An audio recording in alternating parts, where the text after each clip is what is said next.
Assalamualaikum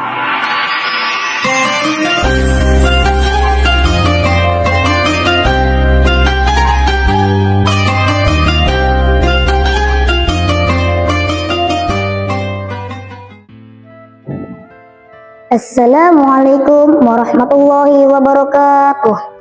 Alhamdulillahilladzi bi ni'matihi tatimmus shalihat. Asyhadu an la ilaha illallah wahdahu la syarikalah wa asyhadu anna Muhammadan abduhu wa rasuluh rahmatan lil alamin. Allahumma shalli ala sayyidina Muhammad wa ala alihi wa sahbihi ajmain. Sahabat kultum yang dirahmati oleh Allah Subhanahu wa taala. Puji syukur kita panjatkan kehadirat Allah Subhanahu wa taala, Zat yang telah mengikat hati kita ke dalam tali persaudaraan iman. Salawat serta salam semoga senantiasa tercurah kepada baginda Nabi Muhammad SAW, sosok yang paling lembut hatinya, yang mengajarkan kita bahwa kemuliaan seorang mukmin bukan terletak pada kesuksesannya memenangkan perdebatan, melainkan pada keberaniannya untuk merajut kembali tari yang sempat koyak. Di bulan Ramadan ini kita semua berharap dosa-dosa kita diampuni oleh Allah Subhanahu wa taala. Namun ada satu pintu yang sulit untuk terbuka jika kita masih menyimpan dendam dan memutus silaturahmi dengan sesama.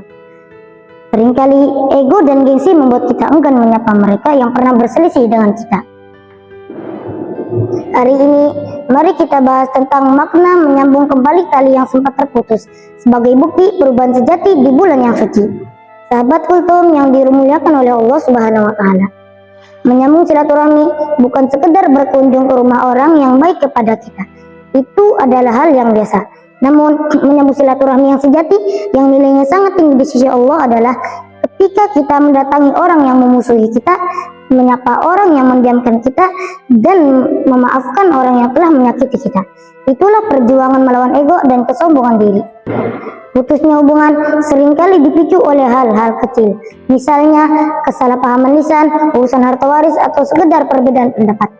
Syaitan sangat menyukai dua orang mukmin tidak bertegur sapa lebih dari 3 hari. Ramadan hadir untuk mencairkan kekakuan hati itu. Laparkan perut kita, tapi kenyangkan hati kita dengan kasih sayang.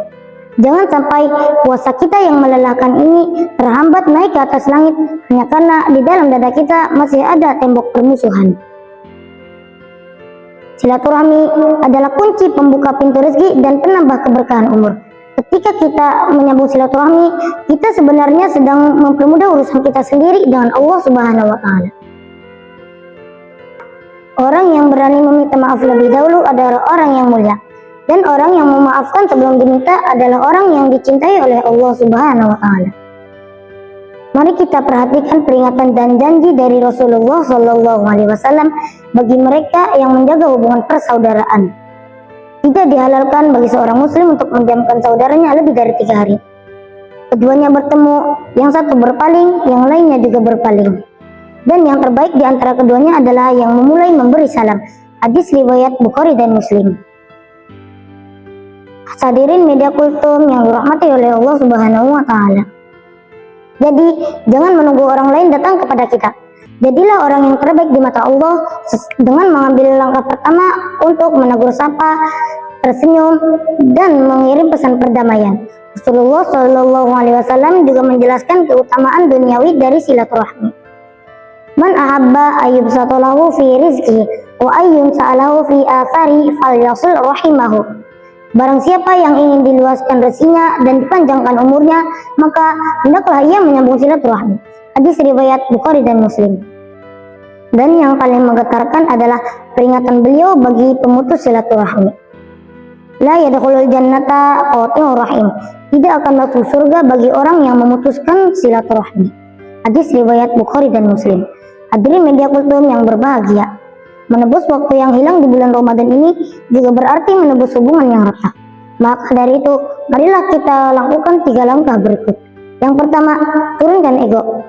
Sadarilah bahwa kita banyak salah di hadapan Allah Subhanahu wa taala.